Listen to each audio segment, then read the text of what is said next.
because they've never been outside Keetmans and witnessed and experienced life from the other side. So there's hope. So often I tell people that I will never leave Namibia. I love this country, I will stay here and I will die here. And people do not understand. But it's only when you were outside Exactly. and see how the living standards now people live in other countries, other African countries, all over the world, Europe, wherever, the Western world, then you will appreciate what you have here.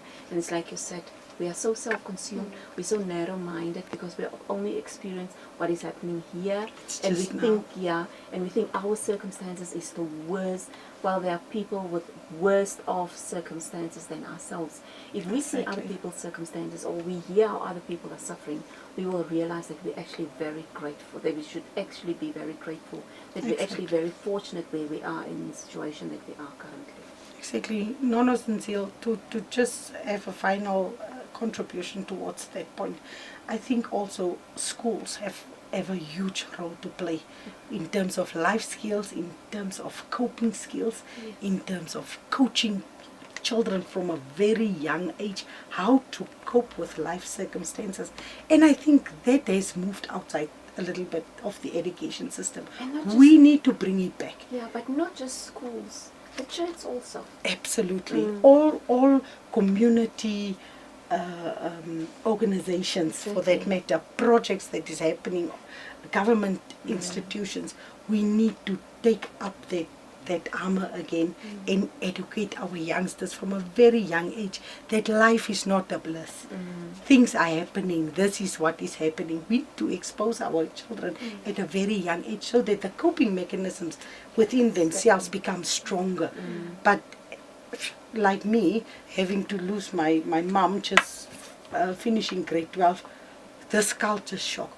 If I had that coping skills being instilled in me, I thought my mom and father, or my mom and dad will live forever, and my brothers and sisters. And here comes this culture shock. So that is a component which, coming back to the southern part of Namibia, I am absolute ambassador. I'm gonna go around and try and instill this coping mechanism within our youth, but also working with the schools and churches and other organizations that can aid in this aspect. And just to add on that, I think we need a mind shift. A major one, because we think it's the parents' responsibility. Parents think it's the teacher's responsibility. Yes. Teachers think it's the church's responsibility. The church thinks it's the government's responsibility. While in essence, it's all our responsibility. It's all of us. And it starts at home. It starts in our communities. It starts in our workplaces. It starts in our schools, our churches. It starts everywhere, but it starts within ourselves. Exactly. It's like and the speech. Yes. And we all have a responsibility. Yes, it's like this. The one of the statements in the Honourable Governor's speech that states that we need to become a united front, and it should never be one person's responsibility. It should be a collective responsibility, whereby all role players come to the table. And I think we need that mind shift. And we need a holistic approach to so many of the evils that's happening in our society. Because alone, none of us can do it. We need to take hands.